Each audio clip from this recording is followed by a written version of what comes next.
Kita tahu bahwa Perang Dunia Pertama dan Perang Dunia Kedua adalah sebuah bukti kegagalan manusia dalam menjaga hak asasi manusia.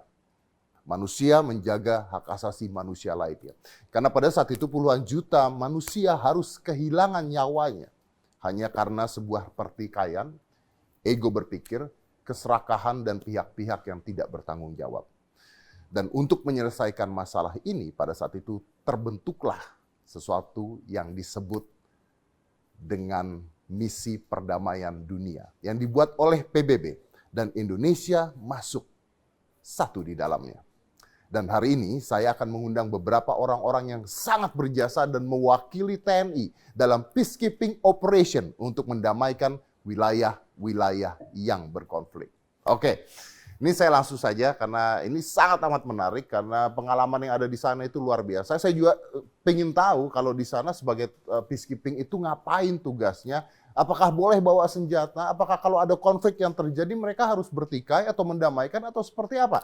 Jadi untuk yang pertama saya kehadiran, ini sangat amat terhormat, ada Marsda TNI Benedictus Beni. Tepuk tangan dulu dong, Pak. Betul. Terima kasih. Terima kasih.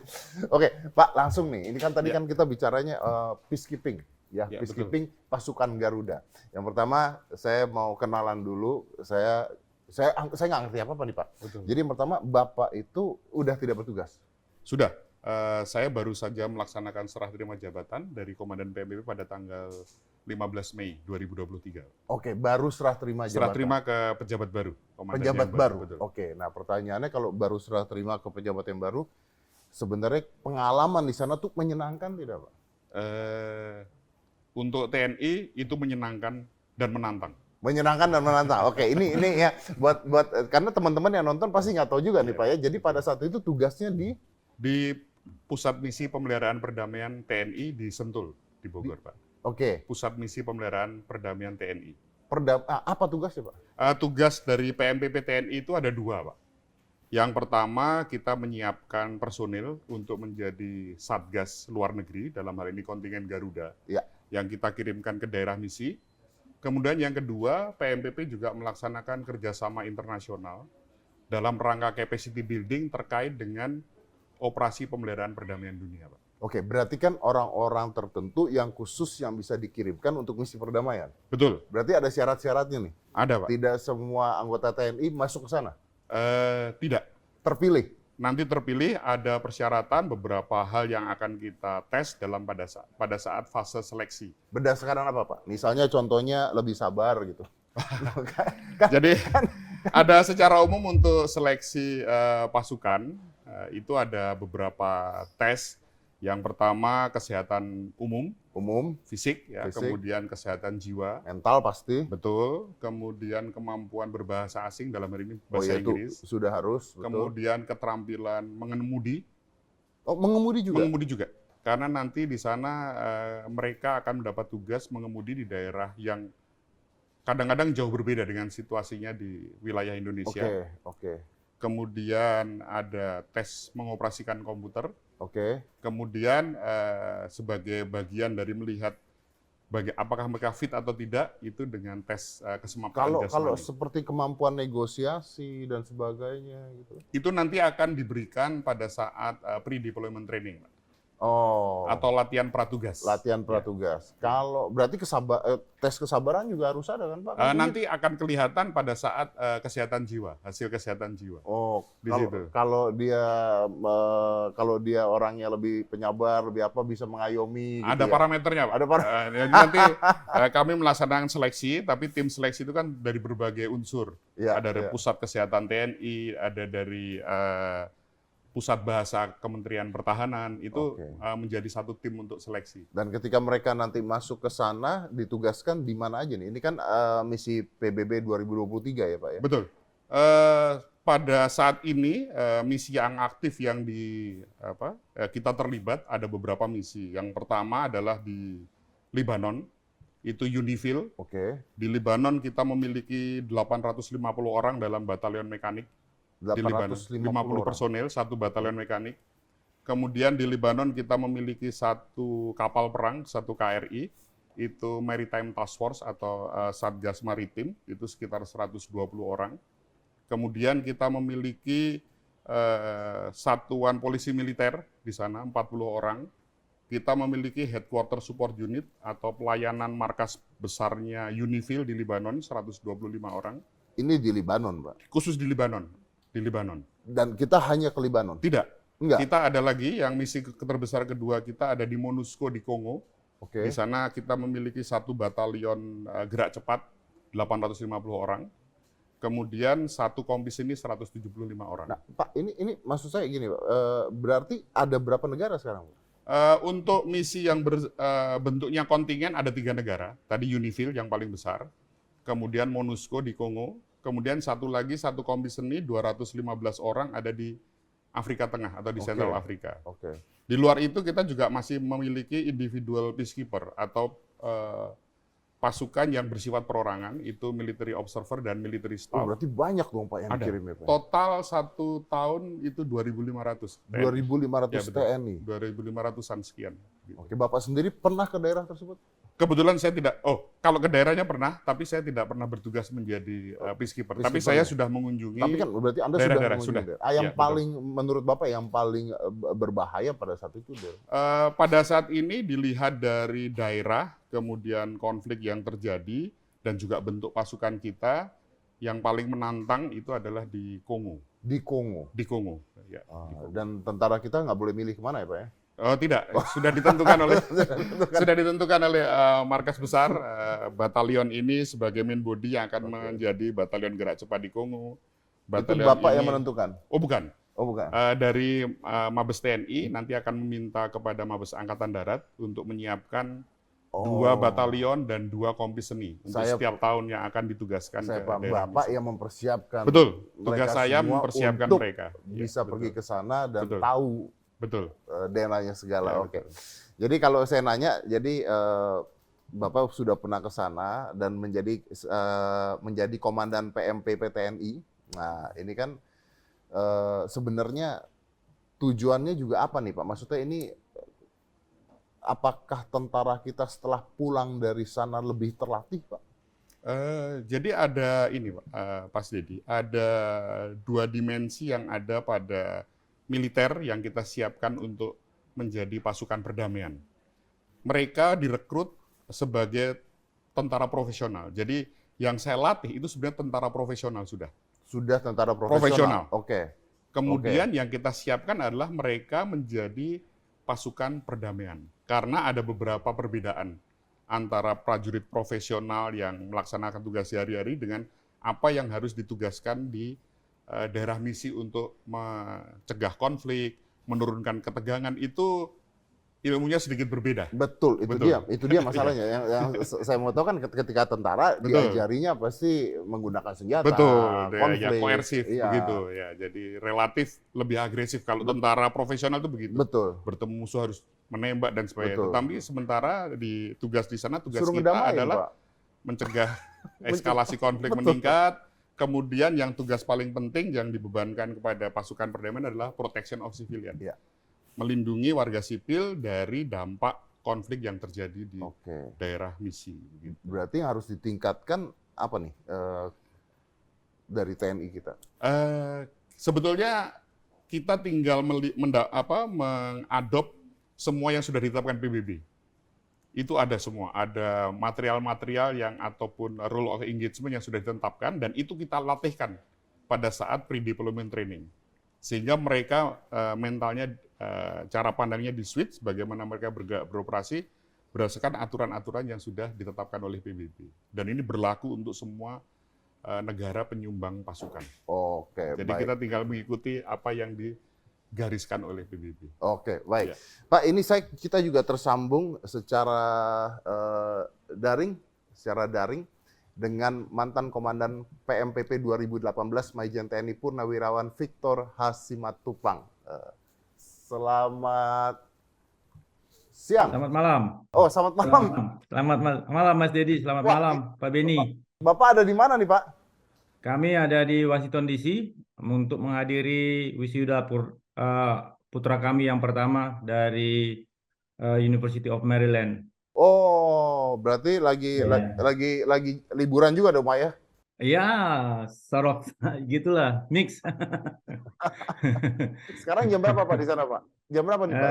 Sekarang di sini jam 1 kurang 15 Satu menit pagi, Pak. pagi. Pagi. Oh, oke, oke. Pak, maaf, ini Tapi acara... kalau untuk bela negara nggak ada masalah. Ya, setuju. Bela negara. Saya baru aja mau ngelepas tanggung jawab. Saya baru mau bilang sama Pak Victor, Pak, yang bikin acaranya jam segini bukan saya loh, Pak, gitu ya. Kalau saya tahu Bapak ada di sana, saya bikinnya nggak jam segini, Pak. Ini, Pak, tanggung jawabnya ada. Oke, oke. Jadi, Pak Jenderal selama bertugas di PBB pernah di Kamboja kalau tidak salah ya, Pak? Iya. Tahun 92 sampai 94? Gini Mas, Mas Dedi, kawan-kawan sekalian, saya pernah berdinas di mission UN mission itu di Kamboja tahun 1992 sampai 1994. Tapi di Kamboja itu ada 2 mission yang saya kerjakan. Yang pertama sebagai komandan kontingen military police dan yang kedua sebagai military observer yang bergabung dengan United Nations Military Liaison Team yang attached ke Ministry of Interior di Kamboja waktu itu. Nah, di Oke. sana saya berdinas waktu menjadi komandan PMP, komandan MP itu sangat challenging karena saya membawahi ada 8 negara yang anak buah saya itu. Jadi kadang-kadang ya susah memang untuk mengorganize anak-anak yang dari berbagai negara. Jadi diperlukan talenta-talenta tersendiri untuk memimpin dari negara-negara yang mungkin ada yang negara terbelakang, ada juga yang maju. Jadi waktu itu yang negara maju itu ada dari Prancis sama dari negara Australia. Jadi kalau kita misalkan berbuat kesalahan sedikit, dia bisa koreksi kita. You are stupid sir, bisa bilang begitu ke kita. Wah, Jadi wah. ini ada kiat-kiat tersendiri untuk memimpin kontingen di berbagai negara itu. Artinya pada saat itu dengan berbagai karakter, berbagai negara, dan Bapak harus berada di sana memimpin mereka semua. Betul. Jadi anak buah saya waktu itu saya berdiri sendiri di Provinsi Battambang dulu. Itu ada 30 orang kami. Dari Indonesia saya sama 1 orang sarjan saya, jadi kayak seperti asisten saya. Terus yang 2IC saya, wakil saya itu dari Pakistan waktu itu. Oh, Terus yang korporalnya sama sarjannya ada dari Malaysia, ada dari Australia, sama dari Prancis. Ada Bangladesh juga. Jadi berbagai tipe-tipe karakter anak-anak kita itu ya beda-beda gitu. oke. Pak, tapi ini saya bercanda aja, Pak. Saya mau tanya, tapi mereka semuanya bahasanya bahasa Inggris ya, Pak? Ya semuanya bahasa Inggris gitu. Tapi kadang-kadang kalau mereka lagi marah gitu kan, ya berbahasa ya kalau orang Perancis bahasa Perancis. Kalau makanya waktu pertama kali saya lihat, ya ini sorry to say kalau anak buah kita yang dari Bangladesh, Pakistan, India itu kalau selesai makan gitu kan, agak susah untuk mengaturnya. Makanya saya tulis di situ, only monkey cannot do the right thing. Saya bikin gitu, baru dia tersinggung. Ini maksudnya apa nih, sir? Aku bilang, karena kau nggak bisa kerja dengan baik, saya bilang. Jadi harus ada apa kiat-kiat tersendiri untuk memimpin berbagai multinasional itu. Oh iya betul, karena kebiasaannya juga berbeda pasti ya. Betul, Kebiasaan tentara betul. mereka dengan tentara kita juga Betul. berbeda. Ya negaranya berbeda, situasinya berbeda, aturannya berbeda, pasti Iya. berbeda. Oke, baik, Jenderal. Nah sekarang Jenderal kan juga di sana lama dan juga pernah menjabat yang sama juga ya? Dulu Pak Victor ini komandan saya waktu saya jadi komandan PMPP. Jadi beliau komandan PMPP, kemudian saya wakil komandannya. Saya Oh, menggantikan beliau. Bapak menggantikan Menggantikan beliau. Pak Victor. Oh, Bapak sekarang udah digantikan lagi tuh ya, Pak, Digantikan ya? lagi. Oh, hidup emang gitu Pak, biasanya gitu Pak. Nah, harus ada perubahan terus-menerus. Betul, setuju Iya, Pak. iya. Nah, Bapak Tapi berarti Mas Dedi, Siap. tapi Mas Dedi kami setelah kembali dari Kamboja ke Indonesia, kami sebulan setelah itu kami ditugaskan lagi di PKO di New York selama 2 tahun. Nah, di situ saya menjadi military personnel assistant ya di desknya UNPROFOR. Jadi waktu itu presiden kita waktu itu Pak SBY masih brigjen. Ya, Saya kapten di apa di UN. New York di PKO UN. New York. Nah, disitulah jiwa apa namanya nasionalis kita harus harus kita utamakan karena menurut sejarah yang saya lihat di sana baru saya yang pertama kali waktu itu menjadi perwakilan TNI ada di PKO. Jadi kapten itu bisa menentukan berbagai posisi yang penting untuk apa personil TNI yang ada di Indonesia. Jadi waktu itu saya sebagai military personnel, saya approach itu waktu itu Under Secretary General Mr. Kofi Annan untuk kita Indonesia mendapatkan posisi yang senior waktu itu, CMO Chief Military Observer. Wah, Dan coincidence waktu itu yang ditunjuk dari Indonesia adalah Bapak Brigjen TNI Susilo Bambang Yudhoyono. Nah, dan dari situlah kami sering berkomunikasi. Saya di New York jadi kapten, tapi beliau jadi brigjen di UNPROFOR. Nah, itu beliau hanya bertugas kalau nggak salah lebih kurang cuma 6 bulan. Nah, tapi begitu beliau selesai kan negara-negara lain juga pengen juga posisi itu diambil. Nah, saya langsung menghadap lagi ke Kofi Annan. Saya sarankan, Bapak, kita sudah konsep surat waktu tahun lalu bahwa Indonesia supaya jatahnya 1 tahun. Oh iya, draft the letter katanya. Kita draft letter. Udah itu ya digantikan lagi sama waktu itu Brigjen TNI Purwadi dari Satuan Kavaleri. Jadi dua dua perwira tinggi kita waktu saya di sana bisa kami apa namanya negosiasi menjadi perwakilan perwira tinggi TNI yang ada di Bosnia Herzegovina.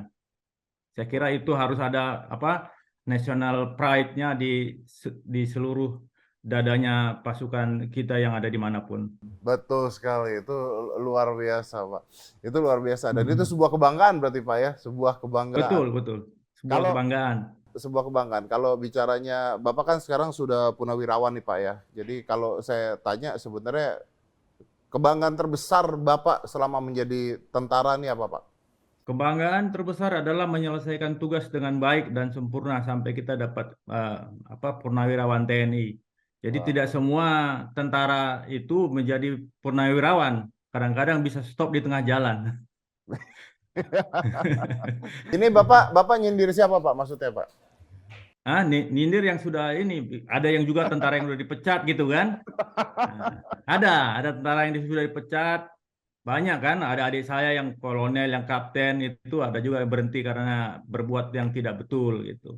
Iya, Jadi tidak betul. menyelesaikan tugasnya sampai 36 tahun lah gitu. Jadi artinya kebanggaan terbesar adalah ketika bisa menyelesaikan tugasnya masa baktinya sebagai seorang tentara ya, Pak ya. Iya, Wah, baik, Pak. Terima sampai kasih. Mungkin yang terakhir, Pak, ada pesan-pesan buat mereka tentara-tentara kita yang akan dikirimkan ke PBB nanti, Pak? Jadi sebelum ke sana Mas Dedi ada yang perlu mungkin kita pelajari bahwa waktu tahun 2015 sebelum tahun 2015 itu sistem yang di UN itu adalah dikatakan UNSAS, United Nations Standby Arrangement System. Itu harus seluruh negara harus bidding dulu. Tapi kalau Oh, sekarang mulai tahun 2015 ke sekarang ini itu dinamakan UNPCRS, itu United Nations Peacekeeping Capability Readiness. Jadi kita siap semuanya. Jadi kapan kita mau digunakan oleh UN, nah kita langsung siap gitu. oke. Nah, Artinya kita sudah siap entah kapan mau dipakai kita sudah siap gitu, Pak ya. betul, betul. Makanya sekarang ada Mobile Training Team yang dibentuk oleh Komandan PMPP TNI untuk melatih anak-anak kita yang ada di satuan-satuan yang sudah ditunjuk oleh Mabes TNI. Itu. Oke. Saya cuma nambahkan Pak ini aja Pak Beni supaya supaya refresh lagi kan. Ya, ya, ya. Artinya memang Nah, kita sudah harus mempersiapkan. Oke. Dan tadi ini Pak pesannya untuk mereka, Pak? eh, ini embrio yang waktu pertama kali kita ngirim ke Kongo itu lebih ini lagi lebih bagus lagi mungkin diceritakan. Waktu itu saya menjadi komandan PMPP TNI sudah ada siap anggota kita itu di PMPP TNI itu kira-kira udah 1,5 tahun belum berangkat. Nah, saya ditanya sama anak-anak, Pak, kapan saya berangkat? Saya bilang, besok kau berangkat, saya bilang. Padahal saya juga nggak tahu kapan mau berangkatnya. Nah, disitulah, nah, di situ ada apa? Saya langsung berangkat waktu itu ke daerah misi ke Kongo. Saya langsung approach Force Commander. Saya bilang saya udah siap batalion untuk deploy ke Kongo. Dan coincident the next month saya berangkat ke New York. Saya negosiasi dengan military advisor-nya Sekjen. Saya bilang kita udah siap. Terus tidak lama setelah itu kita ditunjuk untuk berangkat ke Kongo. Nah, di sana agak ini Pak, agak rancu. Memang di dalam peacekeeping itu ada 2 chapter yang kita laksanakan, chapter 6 sama chapter 7. Chapter 6 itu adalah peacekeeping, sedangkan chapter 7 peace forces. Nah, di Kongo ini mix. Jadi kadang-kadang kita bisa menggunakan kekuatan kita di sana karena di sana banyak sekali milisi-milisi yang terlibat di Kongo. Mungkin nanti bisa dielaborasi oleh Pak Beni karena dia sudah beberapa kali ke sana. Saya cuma 12 kali saya ke sana, Pak. Ke Kongo. Luar Ya, biasa. 12 itu. kali loh, Pak. Ya, ke Oh, Mali lebih parah lagi juga kalau di Mali. Tuh. di mana, Pak? Maaf. Mali, Pak. Mali. Oh, Mali. lebih parah lagi. Tapi kita tidak ada pasukan di Mali. Kita ada observer di Mali. Military observer. Military Ya. observer. Oh. Saya udah ke sana ke Mali. Kita sudah waktu itu bicara dengan Menhannya Mali. Kita mau kirim pasukan. Tapi kita terkendala waktu itu tidak siap kendaraan tempur kita. Makanya kita dipinjamkan oleh Australia Bushmaster 8 unit yang sekarang mungkin anggota kita lagi latihan ya Pak Beni ya di Australia. Betul. Lagi latihan di Australia. Oke, baik. Pak, terima kasih untuk Pak Beni. Mungkin terakhir pesannya untuk mereka yang saat ini sedang bertugas di PBB. Untuk para pasukan Garuda yang sedang bertugas di daerah misi, tetap semangat dan ingat kalian semua adalah duta-duta bangsa. Kalian adalah diplomat-diplomat Indonesia yang menjunjung tinggi kebanggaan dan kejayaan Indonesia di dunia internasional. Laksanakan tugas dengan baik dan selesaikan tugas kembali dengan selamat, raih prestasi. Luar biasa. Oke. Pak, terima kasih banyak. Pak Victor, terima kasih banyak. Terima kasih. Selamat menikmati. Sekarang musim salju nggak ya? Enggak, sudah lewat. Sekarang udah lewat, spring, ya? Mas. Oke, kalau gitu Spring. sama jalan-jalan dulu kalau begitu. Baik. Ya. Tadi kita udah bicara tentang apa yang terjadi saat ini, tapi kita juga punya punawirawan yang katanya awal-awal membentuk ini, Pak. Ya. Nah, ini Beliau-beliau yang berjasa, Beliau-beliau memberikan fondasi yang sangat kuat untuk Pusat Misi Pemberdayaan Perdamaian TNI. Nah, itu yang akan kita bahas setelah ini dengan 2 bintang tamu yang sangat spesial. Jadi jangan kemana-mana, tetap di Ngopi Daring. Ya, balik lagi di Ngopi Daring, dan di samping saya ini ada Letnan Jenderal TNI Purnawirawan R. Ediwan Prabowo. Pak, Bapak, Ya. salaman dulu Pak. Oke. Terima kasih Pak Didi. Kalau udah purnawirawan, sekarang usia berapa Pak? 62. 62. Ya. Nah, jadi beliau ini pernah bertugas di Georgia Ya. tahun 97, komandan sektor di Kuwait 2001 sampai 2002, Ya. lalu embrio Peacekeeping Center TNI 2002 sampai 2004. Yang saya mau tanya pertama adalah di Kuwait gimana Pak keadaannya Pak? Oh, waktu saya tugas di Kuwait, ini melanjutkan dari teman-teman sebelumnya. Ya. Karena misi kita kan Garuda 11 kalau tidak salah di sana. Siap. Kebetulan PBB menghendaki komandan sektor dari beberapa negara, termasuk salah satunya dari Indonesia. Kemudian mereka memintalah calon dari Indonesia siapa ini. Nah, saya bersyukur saat itu diberi kepercayaan termasuk yang diberikan namanya kepada UNDPKO. Selanjutnya saya kurang tahu proses di sana bagaimana. Terpilih Indonesia, saya sebagai komandan sektor A Oke. di Kuwait di situ. Saat itu situasinya masih relatif stabil. tapi Masih sudah mulai panas. udah mulai panas. Ya. Kalau komandan sektor A itu tugasnya apa? Eh, jadi kami membawai sebuah daerah disebut sektor A. Di Daerahnya Kuwait itu sektor A, dibagi dalam 2 sektor. Oke. 3 sektor. Sektor A, sektor B dengan sektor marine yang mengawasi daerah perairan dan laut. Di sektor A itu saya membawahi kurang lebih 58 military observer Oke. dan 1 kompi pasukan PBB dari Bangladesh. Bertugas menjaga perbatasan antara Kuwait dengan Irak sesuai dengan mandat PBB di sana di wilayah sektor itu. Oke. Banyak suka dan dukanya. Nah, itu yang saya mau Apalagi tahu, Pak. di padang pasir Nah, seperti itu. Coba saya mau tahu sukanya dulu deh, biar enak.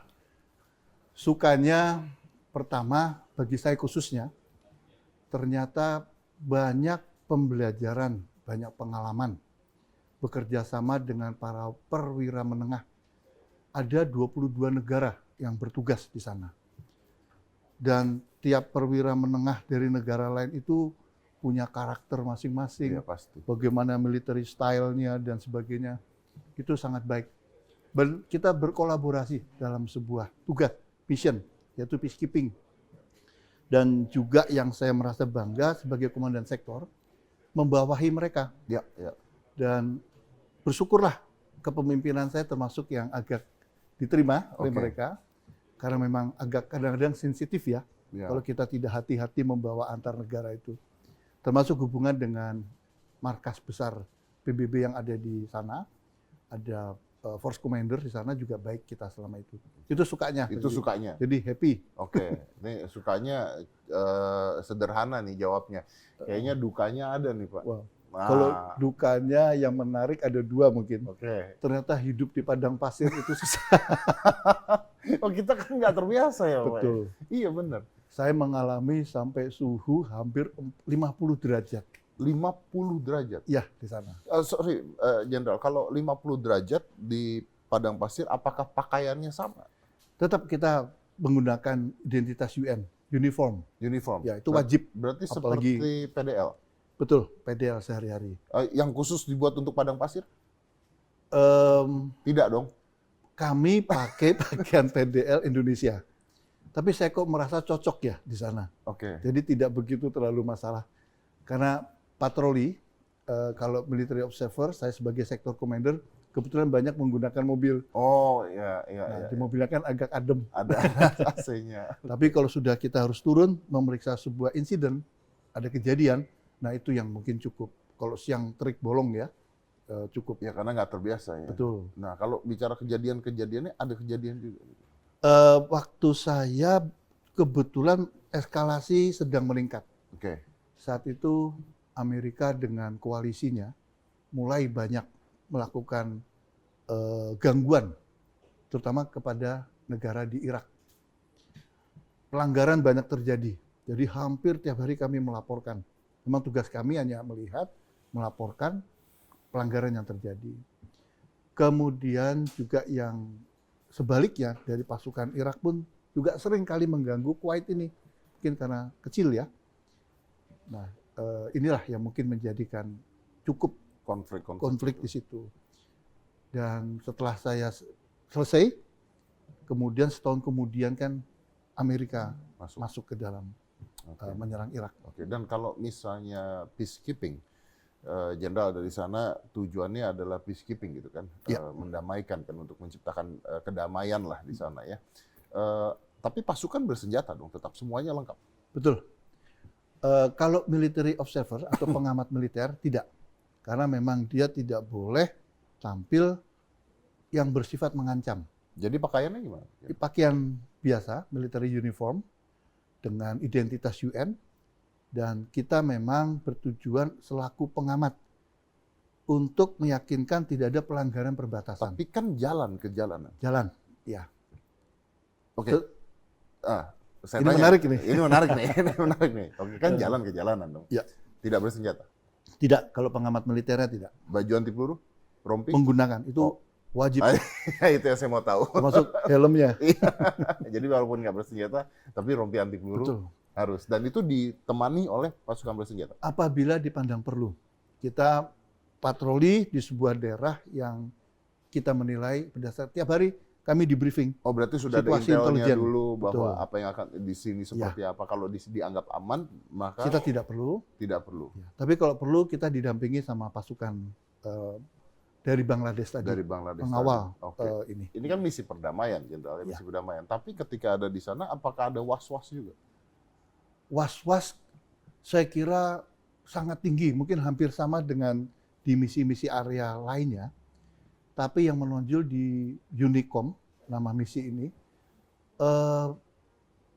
mereka ingin mencari perhatian internasional dengan cara mengganggu instalasi PBB. Oh, Kalau bisa menculik orang PBB. oh ya? Kalau bisa menembak orang PBB. Berarti lebih bahaya dong, Jenderal. Itu, karena dengan tujuan kalau itu terjadi, pasti dunia internasional akan bereaksi kalau mengganggu PBB. Nah, jadi waktu itu ancamannya tinggi, terlebih memang Amerika kan mungkin ya sudah mulai terus melakukan pelanggaran. Nah, mereka mencari perhatiannya dengan salah satunya mengancam keberadaan kami di sana yang dari PBB ini. Oh, wow. Ya was-was lah, was-was. Ya was-was berarti. Tapi di tengah was-was itu kita tentu mempersiapkan diri, bunker-bunker dan sebagainya. Di samping yang penting berdoa. Iya, iya betul. Tapi selama Jenderal ada di sana tidak pernah terjadi senjata? 2 kali yang saya alami. 2 kali. 2 Jenderal? kali. Gangguan teror mungkin ya. Sedang patroli, tiba-tiba ditembak. Kita nggak mengerti dari mana yang ditembak.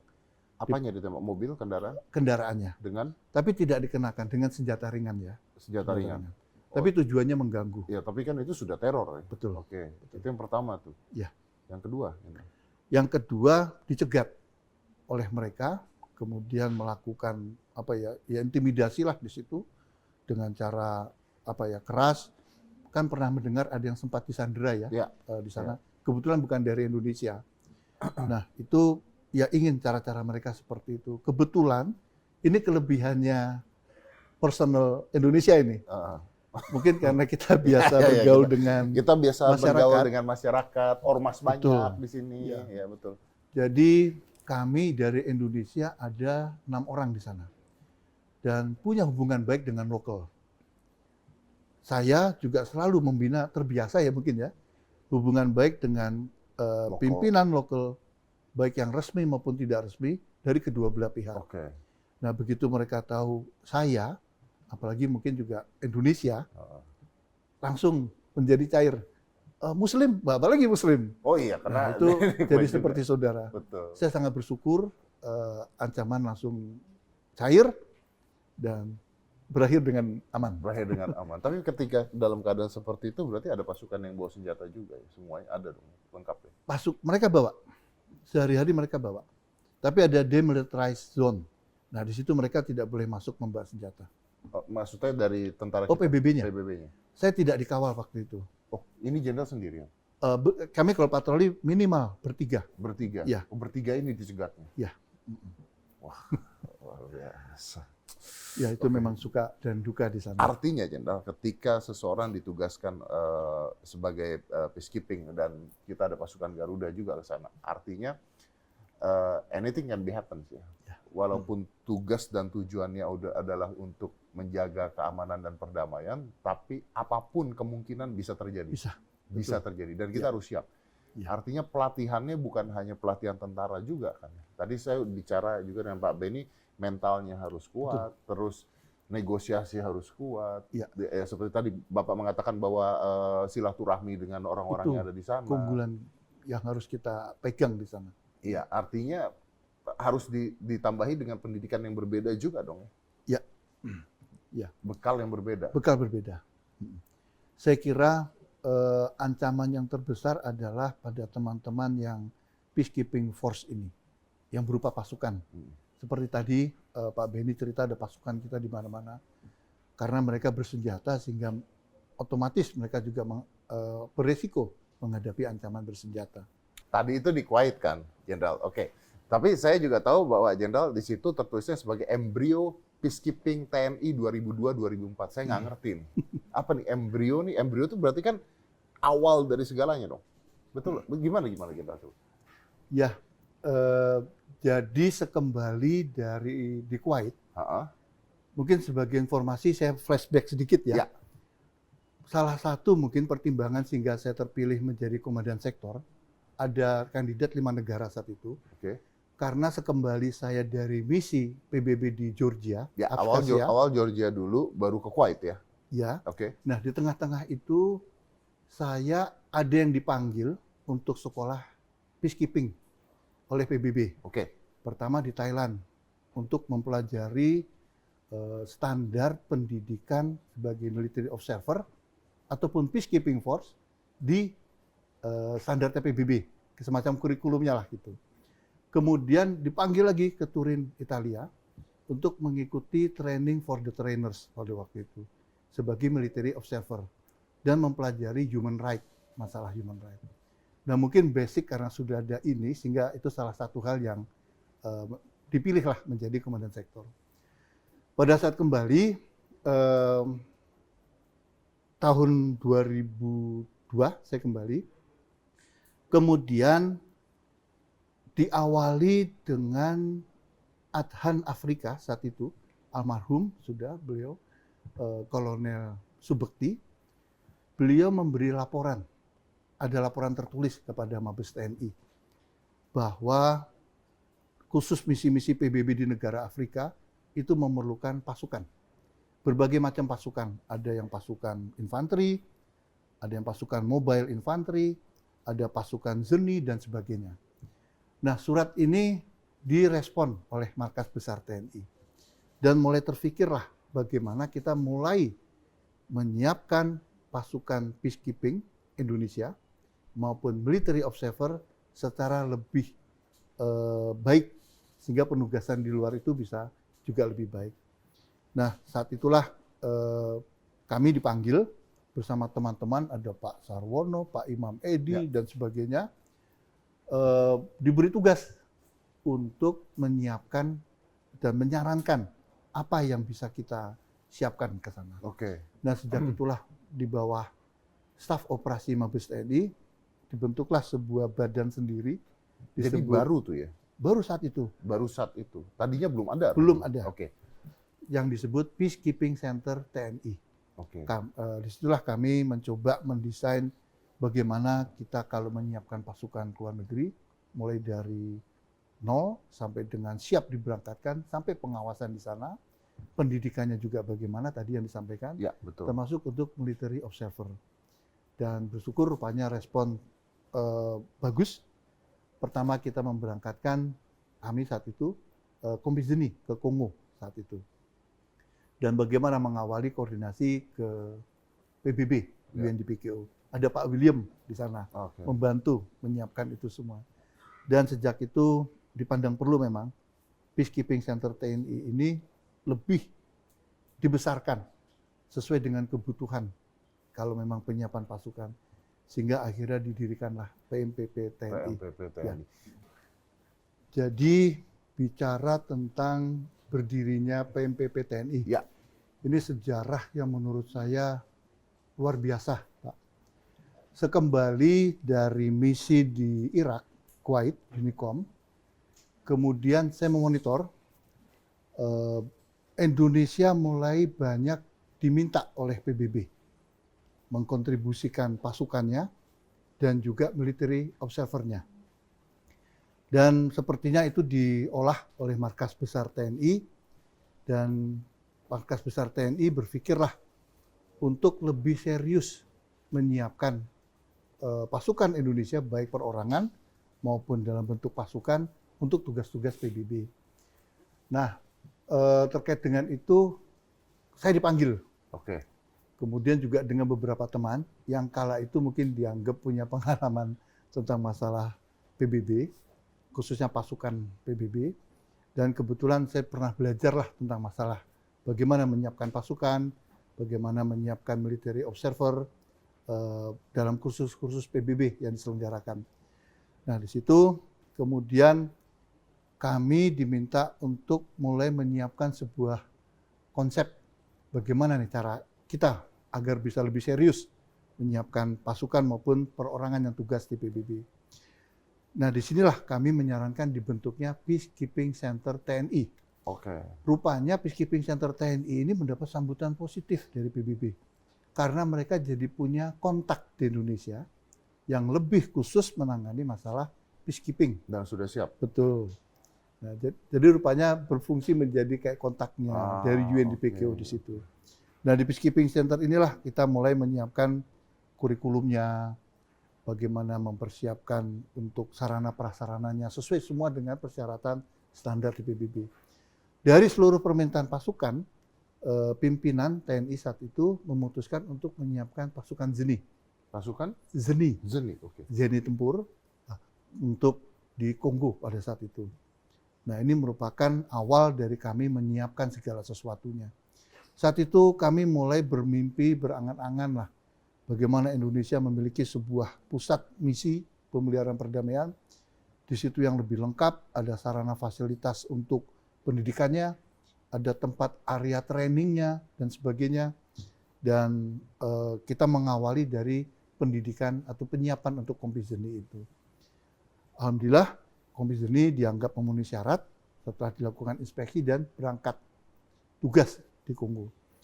Nah, setelah itulah berkembang sampai impian kita terwujud adanya PMPP TNI ini.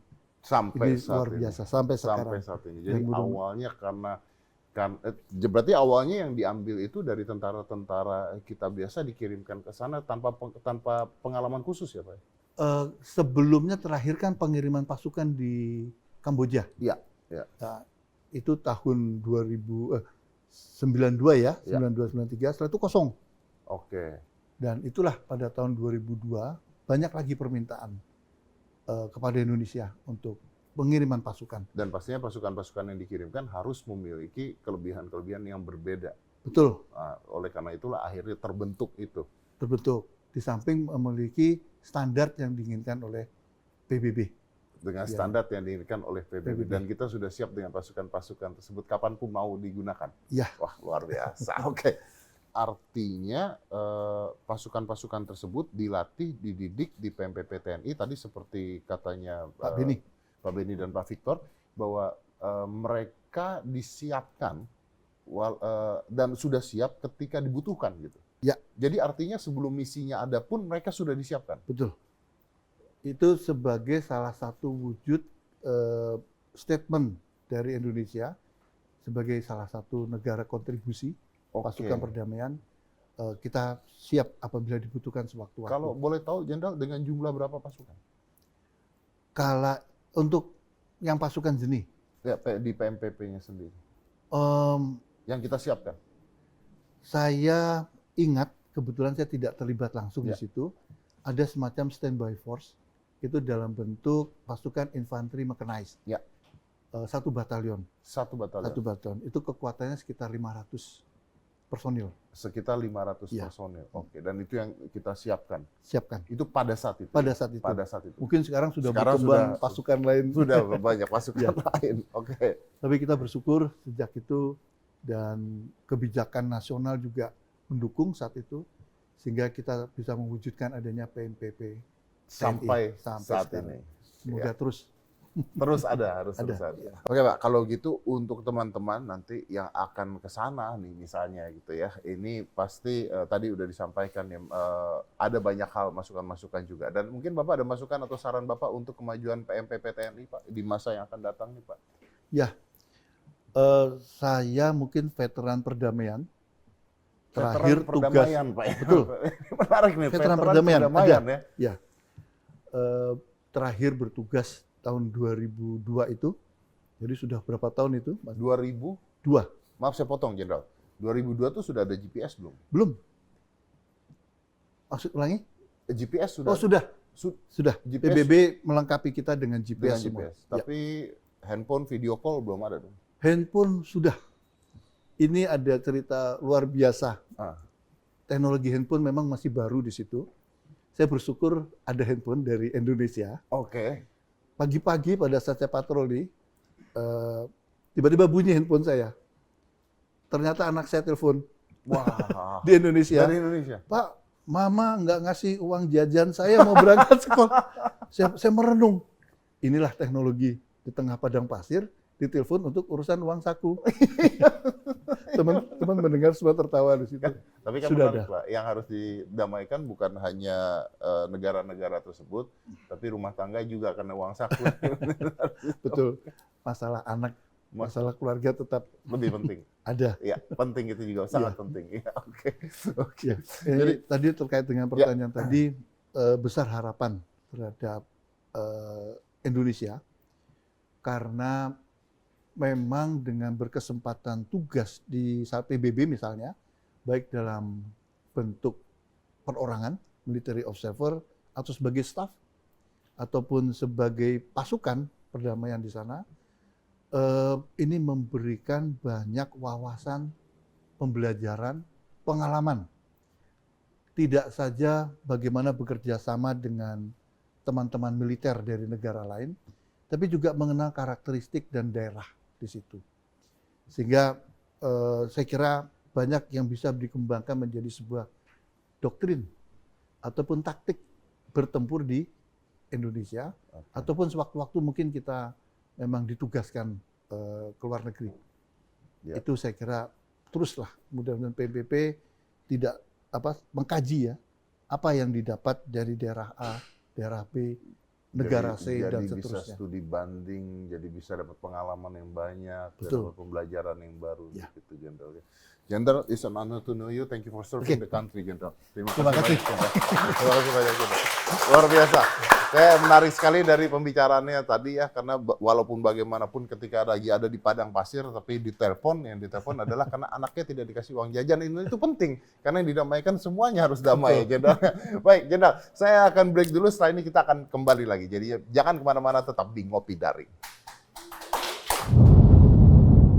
Ya, balik lagi di Ngopi Daring, dan ini saya kedatangan seorang mantan penasihat militer, Laksda TNI Purnawirawan William Parangile. Rampangile. Rampangile. Wah, Ya. Oke, maaf Jenderal. That's right. Maaf, Jenderal. Oke. Ini mantan penasihat Militer militer. di Perutusan Tetap Republik Indonesia untuk PBB. Oh, Ya. penasihat militer. Jadi Ya. gimana tuh penasihat militer untuk Perutusan Tetap. Ha-ha. Jadi di Perutusan Tetap Republik Indonesia itu salah satunya ada jabatan yang disebut dengan penasihat militer. penasihat Iya, militer? Penasihat Jadi militer. militer pun kadang-kadang butuh di Lo nggak, saya nanya, Jenderal.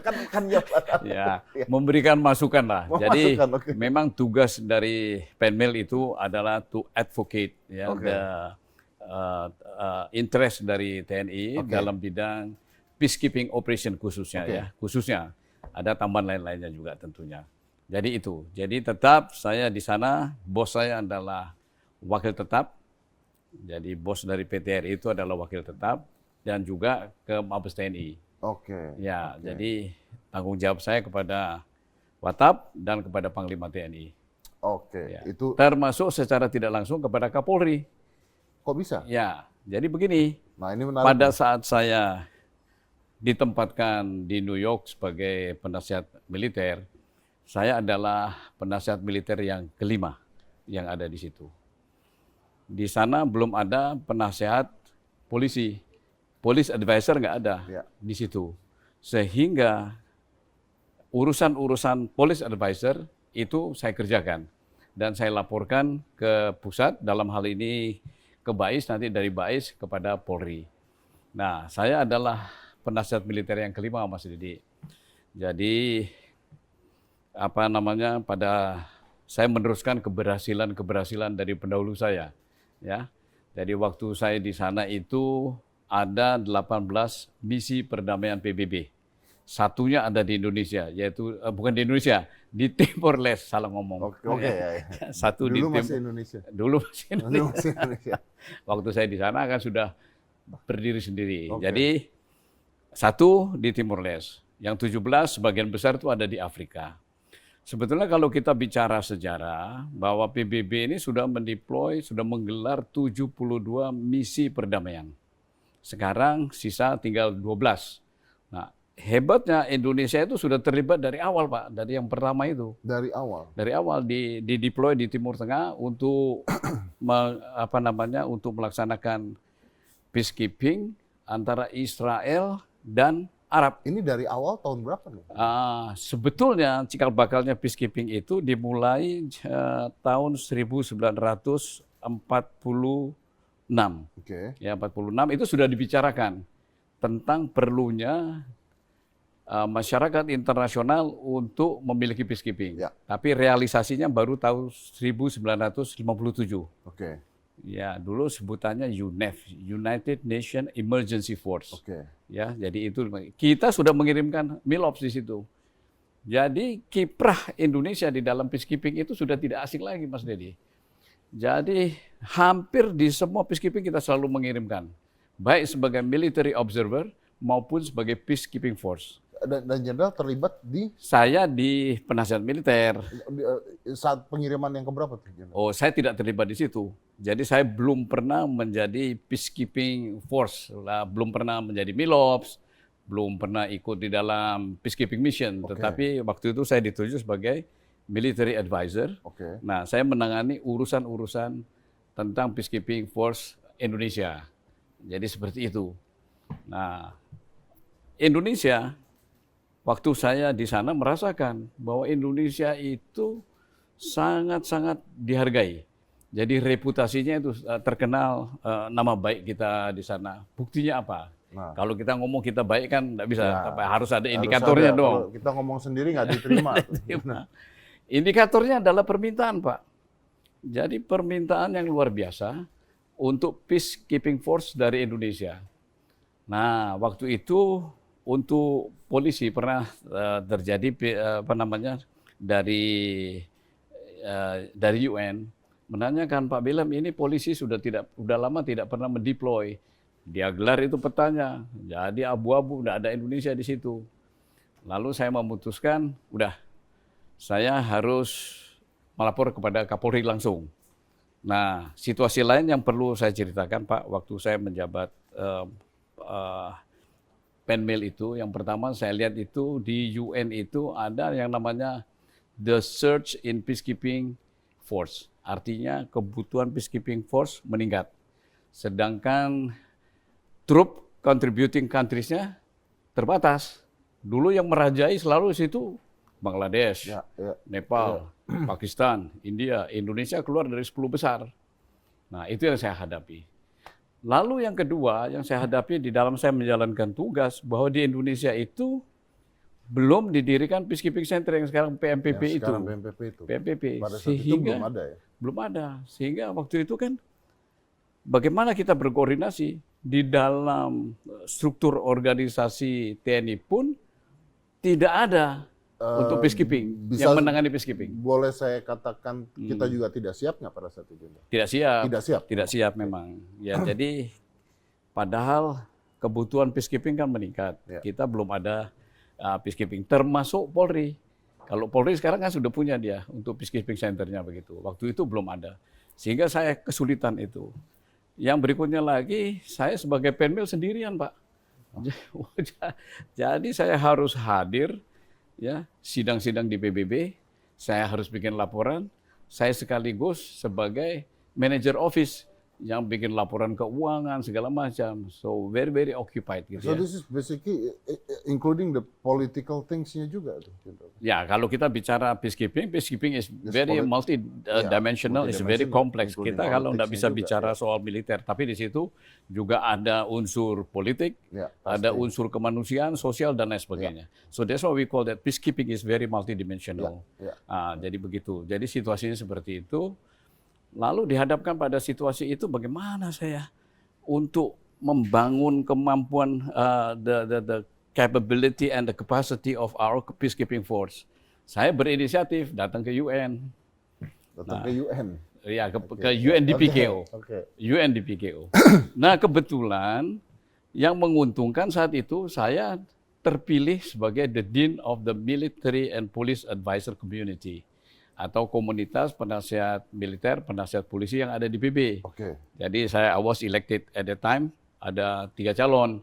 dari Inggris, dari Belanda, dan Indonesia. Dan yang terpilih Indonesia. Terpilih Indonesia, dan orang dari kampung, Pak Dedi. Perlu diketahui, kita ini besar di kampung, tapi jadi dim di PBB. Nah, itu.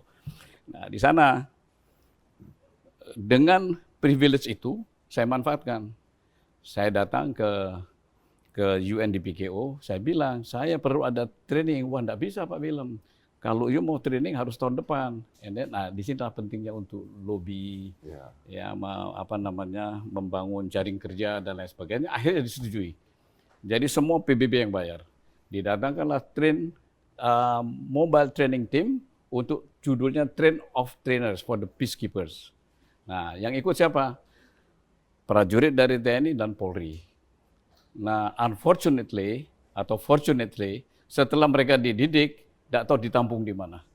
Oh iya ya. So it was a waste gitu ya. Iya. Jadi itulah sulitnya bahwa kalau kita tidak punya badan yang menangani itu, kita sangat bersyukur. Strukturnya juga belum ada. Belum ada. Jadi kita bersyukur sekarang sudah ada PNPP. Nah, terus saya datang menghadap langsung kepada Kapolri. Waktu itu Pak Tanto. Pak, saya ceritakanlah tentang kiprah Indonesia sebelumnya. Kita sering mengirimkan police observer gitu kan, dan mereka sangat senang dengan peacekeepers dari kita, ya. Jadi dia bilang, Willem, Indonesia itu punya potensi dan lain sebagainya lah, pujian-pujian selangit gitu. Akhirnya saya sampaikan kepada Pak Tanto, Pak, kita perlu mengirimkan, untuk mengirimkan ini, Bapak perlu punya peacekeeping dan perlu ada ini. Lalu dibentuklah, saya usul waktu itu untuk membentuk yang disebut dengan FPU, Form Police Unit. Ya, jadi beliau setuju, dan kebetulan counterpart saya waktu itu is very antusias dia. Waktu itu masih Kombes, Boy Salamuddin, Leting 82. Dan dia bekerja keras mewujudkan itu sehingga sekarang. Nah, dulu pertama kali ada itu, mencari orang yang dikirim untuk di misi PBB, nggak ada yang berminat, Pak. Sulit. Karena belum kenal, kalau sekarang berebut, gitu kan? Dulu nggak tahu Medan juga berarti. Ya, belum kenal, Ya, belum nggak kenal tahu dan ngapain tidak juga. tahu mengapain. Tapi sekarang sudah bagus. Jadi Indonesia ini masuklah dalam 10 besar, kalau nggak salah sekarang ini termasuk troop contributing kontributor, ya, negara kontributor peacekeepers, kalau nggak salah nomor 6, nomor 7 lah. Dari Di luar 10. di luar 10. Di luar 10. Nah, jadi waktu saya menjadi penasihat militer, saya manfaatkan habis-habisan posisi itu. Contoh, sebagai seorang DIN itu, kita itu bisa manggil semua komandan peacekeeping mission. Kita undang ke UN untuk laporan. Nah, itu kan keren kan? Nah, jadi di situ. Lalu termasuk ini, kita mengirimkan pasukan perdamaian yang pertama yang ke Lebanon, UNIFIL. Ya. Nah, saat itu, tadi saya katakan, the surge in peacekeeping force. Jadi kebutuhan peacekeeping banyak, lalu UN menawarkan siapa yang bisa mengirim pasukan perdamaian ke Lebanon. Saat itu. Nggak ada negara, Pak. Tapi Indonesia hebat, respons. Jadi langsung Bapak Presiden, dalam waktu itu adalah Pak SBY, menulis surat kepada Sekjen. Mengirim surat kepada Sekjen, udah 2 bulan tidak ada respon. 1 bulan kita tanya, masih menunggu. Akhirnya saya didampingi oleh, ada satu diplomat dari PTRI, yaitu Pak Fikri Kasidi. Beliau menangani peacekeeping ya, dari Kemlu. Saya menghadap ke UN menyatakan itu. Menyampaikan kenapa kok sampai sekarang tidak direspons. You kan bilang katanya butuh pasukan, terutama untuk di Lebanon ini katanya butuh segera. Dan sekarang ini kami siap, kenapa kok lama? Dia bilang Indonesia kan tidak ada hubungan diplomatik sama Israel, which is nggak relevan gitu. Kita kan nggak masuk akal. Apa urusannya diterima nggak diterima? Kenapa? Ya, ini peacekeeping juga. Ya. Nah, terus saya yakinkan Indonesia punya pengalaman mendeploy peacekeepers kita di Timur Tengah, di dataran tinggi Golan, di Mesir, di mana-mana, dan tidak ada masalah. Memang kan begini, kalau kita bicara peacekeeping itu ada 3 prinsip, Mas Didi. Jadi yang pertama itu consent of the party. Artinya 2 negara yang konflik itu sepakat dulu. Ya, bahwa ini bisa masuk. Terus yang kedua harus dijamin impartial. Yang ketiga adalah the use of force at minimum level. Jadi the use of force is the last resort, semacam itulah. ya. Itu prinsip-prinsip peacekeeping. Saya bilang kita penuhi semua. Saya bilang begitu. Jadi kalau imparsial kita tidak pernah. You kan lihat sejarahnya Indonesia di dalam kiprah kita ikut di dalam perdamaian dunia, kita selalu imparsial dan saya jamin imparsial. Saya bisa paham lah. Karena itu kan konflik antara Israel dengan Hizbullah, Pak. Nah, kan takutnya ada ketidakberpihakan. Tapi akhirnya kami berhasil meyakinkan itu. Langsung terus UN setuju. Nah, langsung kita berangkatkanlah di situ. Nah, setelah kita berangkatkan yang pasukan darat ini, terus berkembanglah. Perlu kebutuhan kapal. Jadi Maritime Task Force, MTF. Nah, Indonesia juga komit, Pak. Kita kirim kapal ke sana. Nah, kita pun mendapatkan reputasi yang bagus. Karena kapal kita selalu siap, ya, very perform lah di lapangan itu. Di sana kan ada berhasil satu lagi mana saya lupa. Nah, jadi itu pun waktu saya di sana, Pak Bilam kalau bisa jangan ditarik ini. Nah, waktu itu kan sudah habis 1 tahun. Jadi favorit, Pak. Ya, favorit. Jadi itu saya bukan mau sombong nih, Mas Edi. Jadi memang Apa-apa, Indonesia. kalau memang bagus sombong apa apa, Pak. Tadi saya bilang kita bilang bagus itu ada indikatornya. Iya, makanya nggak apa-apa Iya, sombong, bagus. ada buktinya. Soal. Karena the demand is very high kepada Indonesia ini, gitu. Wah, jadi, luar biasa. jadi apa namanya? Saya kalau masuk di UN, sidang-sidang di peacekeeping dari Indonesia itu bangga lah. Wah. Kepala agak besar sedikit. Artinya kalau begitu saya bisa mengatakan bahwa kinerja kita dari tentara-tentara Indonesia sebagai peacekeeper Iya, di PBB itu patut Iya. diacungi jempol. betul Pak. Gitu. Ini kan itu tadi kembali lagi bahwa indikasinya bahwa apa namanya komentar. Ya. Komentar dari pejabat-pejabat di PBB maupun teman-teman semua. Ya. Tapi Pak, begini, Jenderal, maaf, apa yang membuat kita jadi bagus? Nah, ini begini. It's a good question. Iya kan? I like your question. Jadi begini, saya lihat-lihat saya amati. Kenapa ya orang tentara kita, polisi kita itu jadi favorit?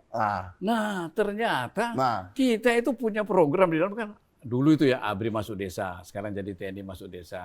Oh. Ya, Angkatan Laut itu punya program Surya Baskara Jaya. Jadi Kita dalam sudah terlatih dekat dengan masyarakat. itu betul. Jadi di mana-mana itu saya amati Pak Deddy. Ya. Maka saya senang dengan pertanyaan ini. Langsung adrenalin saya rush. Ya kan? Jadi saya lihat, wah ini begini. Dia kan udah biasa, ABRI masuk darat, desa TNI masuk desa, terus ada Surya Baskara Jaya, TNI AU juga punya segala. Kita TNI AD, AL, AU, Polri itu punya program-program sosial dengan masyarakat. Sehingga they know how to win friends and heart of the people. And that's not happen in the other country? Enggak. The other country, they still have a problem with the civil and military relation. Nah, jadi oleh karena itu, makanya prajurit kita itu, Pak Benny cerita sama saya, yang dideploy di Sudan atau di mana, berhasil menurunkan senjata orang pemberontak itu. Dan orang-orang itu kerjanya, misalnya contoh nih yang di Kongo, waktu itu komandannya Mayor Faisal. Nah, dia itu tugasnya di samping, kan dia mekanik, batalion mekanik, artinya bangun jembatan, jalan, dan lain sebagainya. Tugas tambahannya jadi guru, jadi ini, dengan masyarakat. Jadi mereka itu mingle dengan bagus. Makanya itu jadi mudah bernegosiasi juga. Itu jadi itu salah satu yang menjadikan bahwa peacekeepers dari Indonesia itu favorit. Sangat favorit. Sangat favorit. Luar biasa. Dan ini atas kinerja Bapak juga. Oh no. Iya dong. Nah, saya hanya to orchestrate, to advocate. Yeah, but things happen because there is an orchestrator kan. Oke. Nah, oke. Kalau gitu harapan Bapak mungkin untuk pejabat penasihat militer di saat ini. Nah, bicara masalah penasihat militer. Nih. Iya, betul Pak Deddy begini. Saya akan membuat proposal untuk peacekeeping center. Ya. Di dalamnya juga saya sebutkan bahwa penasihat militer itu, ya kan, kalau cuma 2 tahun, he can do nothing. I fully understand, karena belum apa-apa udah ganti. Belum apa-apa sudah ganti. Di dalam UN itu keberhasilan seseorang itu because of networking gitu kan. Berkawan dengan orang-orang itu.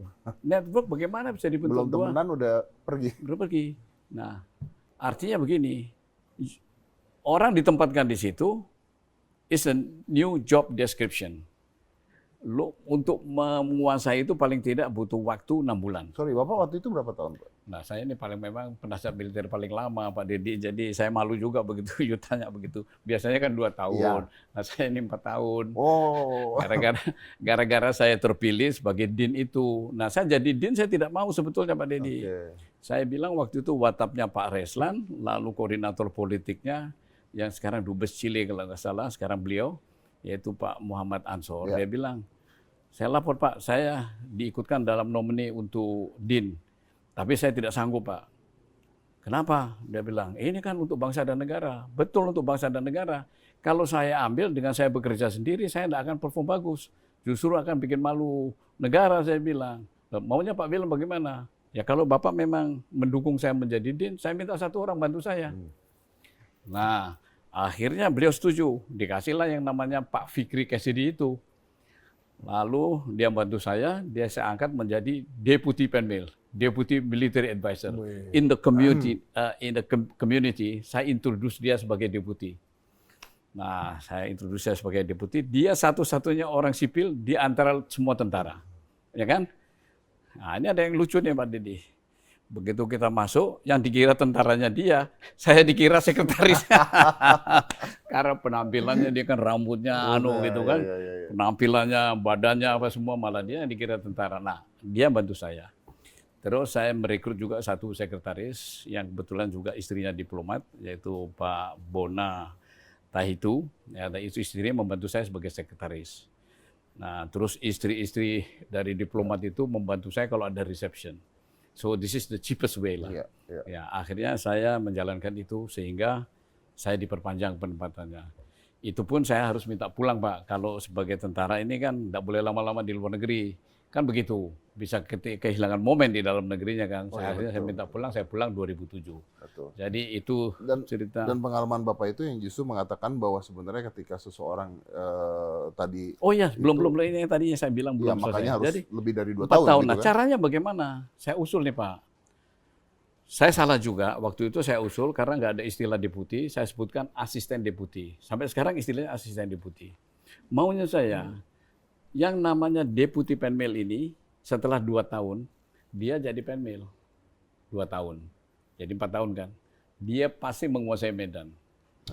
Dia tidak akan kesulitan untuk memperjuangkan kepentingan kita. Karena itu berdasarkan pengalaman yang sudah Bapak jalankan ya Pak. Iya. Jadi saya pun misalnya contoh begini nih Pak Dedi, the other privilege saya sebagai din. Sebelum diumumkan kebutuhan, saya diberitahu, Pak Willem datang sini, ini ada kebutuhan Milops, begini-begini.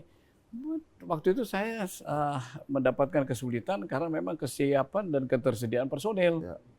Itu yang sulit. Nah, sehingga nggak bisa mengirim. Nah, saat itu juga, di tahun-tahun itu, kita masih sibuk, masih urusan Poso, Papua, Aceh, dan urusan lain-lain. Sehingga kita tidak bisa mengirimkan pasukan perdamaian itu. Padahal kita punya potensi yang hebat, ya. Itu situasional, seperti itu kira-kira Pak Dedi. Nah, terus kesulitan lainnya lagi, ini kan begini. Oke, dikasih Pak Victor, Simatupang, bagus dia bahasa Inggrisnya bagus. Ini anak memang saya lihat, saya kenal sama beliau kapten. Ketemu sama saya di Mabes TNI, kapten sudah punya laptop bagus, saya yang kolonel nggak punya kan gitu.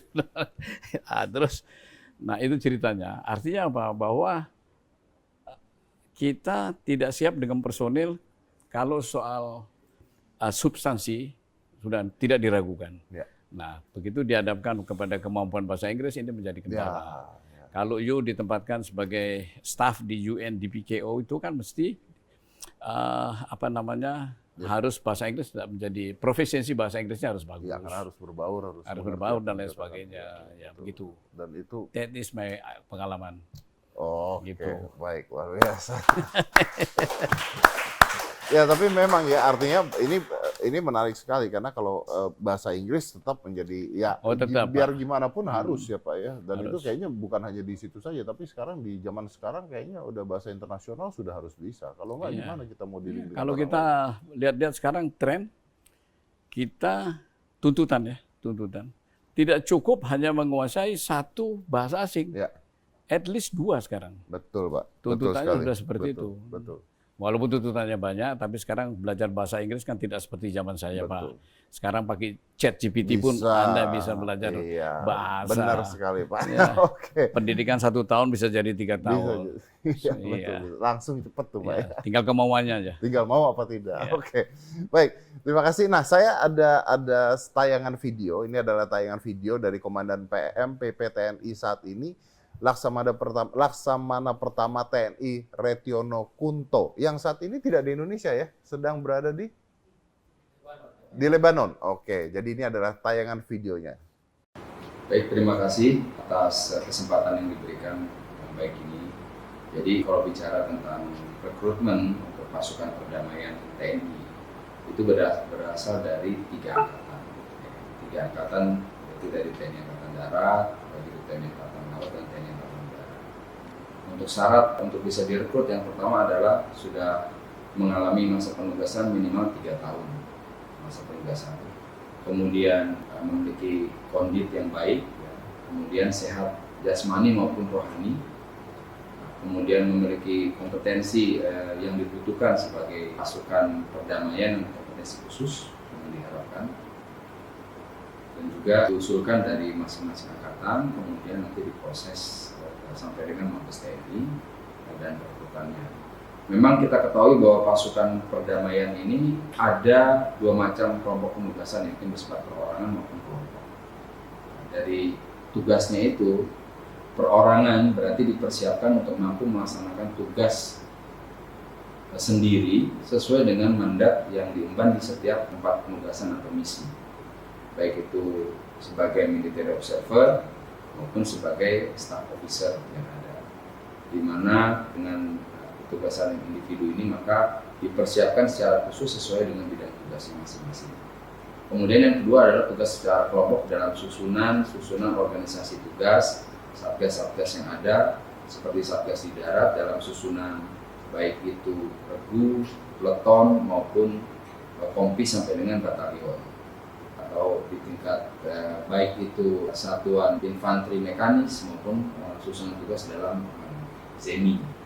Begitu juga satuan tugas laut yang ada, seperti satuan tugas Maritime Task Force, itu disusun dalam susunan tugas, yaitu sebagai susunan 1 KRI, kemudian ada Departemen Operasi Logistik, kemudian Permesinan dan Elektronika, di mana susunan tugasnya merupakan satu kesatuan yang tidak bisa dipisahkan.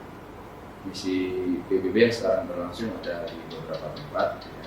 Lebih kurang itu ada sekitar 7 secara garis besar, yaitu ada yang paling besar di Afrika, ya. Ada yang di Sudan, kemudian di Kongo, ya. Kemudian ada yang di Lebanon, ya. Dan juga ada yang di beberapa tempat masih tersebar. Proses rekrutmen yang pertama adalah kesehatan umum, jadi harus sehat, tadi saya bilang sehat secara jasmani, ya. Akan dilaksanakan pengecekan kesehatan. Karena apa? Kesehatan ini sangat dibutuhkan. Nanti bidang tugas mereka akan jauh dari pangkalan hidupnya, ya. Jauh dari negara, sehingga sehat itu akan lebih bisa menjamin kesiapan dalam bertugas. Kemudian juga kesehatan jiwa dalam arti sehat rohani. Sehat rohani, makanya kita juga akan melaksanakan pengecekan, psikotes bagaimana kondisi calon prajurit pasukan perdamaian. Kemudian yang tidak kalah penting adalah kemampuan dasar yang kita harapkan adalah kemampuan berkomunikasi menggunakan bahasa, minimal bahasa internasional, karena adalah bahasa Inggris, ya kan. Untuk perwira memang kita punya standar kualifikasi, yaitu minimal bisa memenuhi standar adverb. Kemudian untuk bintara dan tamtama itu minimal dia bisa pas tes CPT, ya kan. Kemudian kesegaran jasmani ini mutlak bagi prajurit dimanapun bertugas, ya. Memiliki standar minimal untuk kategori bugar dan siap bertugas. Kemudian pengetahuan lain di era sekarang, selain melaksanakan penugasan di lapangan juga mungkin di staff, gitu kan.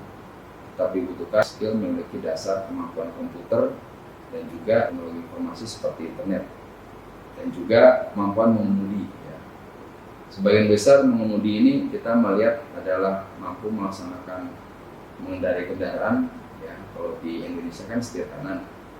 Nah, kalau di beberapa negara, apalagi negara-negara Commonwealth, sebagian besar negara persetujuan Commonwealth itu setir kiri. Ini mampu melaksanakan mengemudi setir kiri. Harapan saya sebagai Komandan PPP untuk meningkatkan kualitas personil pasukan perdamaian yang dimaksud ya. Yang pertama adalah kita lakukan rekrutmen yang seperti tadi saya sampaikan. Yang kedua, bagaimana meningkatkannya? Meningkatkan itu setelah SDM memadai, maka akan dilaksanakan pelatihan yang sufficient, artinya sesuai dengan bidang tugasnya nanti. Terakhir, saya sampaikan kepada seluruh pasukan perdamaian Indonesia untuk selalu tetap semangat, kemudian disiplin, ya, menjaga soliditas, bermanfaat bagi lingkungan tempat bertugas, dan bisa selalu memberikan kontribusi positif bagi perdamaian dunia. Tetap semangat selalu pada seluruh prajurit Garuda. Garuda! Oke, dari video tersebut ternyata jelas ya bahwa rekrutmen Satgas Perdamaian PBB itu harus memiliki syarat-syarat dan kemampuan-kemampuan yang berbeda dan luar biasa. Contohnya, pertama mereka terbagi menjadi 3 matra, darat, laut, dan udara, sudah berdinas minimal 3 tahun, memiliki catatan kedinasan yang baik, kesehatan umum, kesehatan jiwa, ini penting sekali nih, Jenderal ya, karena di sana bukan hanya perang gitu kan, tapi benar-benar negosiasi, Betul. kenal dengan teman-teman di sana, Ya. dekat dengan masyarakat di Ya. sana, seperti yang tadi Jenderal katakan, dan kesehatan fisik juga yang baik, dan yang tadi beliau katakan memiliki kemampuan berbahasa Inggris, bahkan lebih baik lagi kalau bahasa internasionalnya lebih dari satu. Karena sekarang sudah lebih penting Ya, lagi. sudah menjadi tuntutan. Sudah menjadi tuntutan. Dan saat ini misi perdamaian yang sedang berjalan ada di Afrika, Kongo, Mali, AB, Western Sahara, Central Africa, Sudan, dan lain-lain. Dan Indonesia terlibat di sana. Terlibat, ya. Terlibat di sana. Plus Lebanon. Plus Lebanon terlibat di sana. Luar biasa, terima kasih. Jenderal, Ya, terima kasih banyak. It's an honor to meet you. it's an honor too. And Ya. thank you for serving the country. Thank you. Ya. Thank you. Mungkin tadi seperti beliau sudah katakan bahwa Indonesia itu menjadi negara favorit ketika dibawa ke sana ya. Ya, di dalam melaksanakan tugas peacekeeping. Peacekeeping, Indonesia menjadi negara favorit. Dan yang pasti Indonesia artinya memiliki bukan hanya misi yang besar, tapi juga memiliki peran yang besar dalam menjaga perdamaian dunia. Betul, Pak Dedi. Luar Ya. biasa sekali. Oke. Itu dia adalah pembicaraan kita tentang bagaimana pasukan Garuda dalam misi pemeliharaan perdamaian dunia. Saya Deddy Corbuzier, kita jumpa lagi nanti.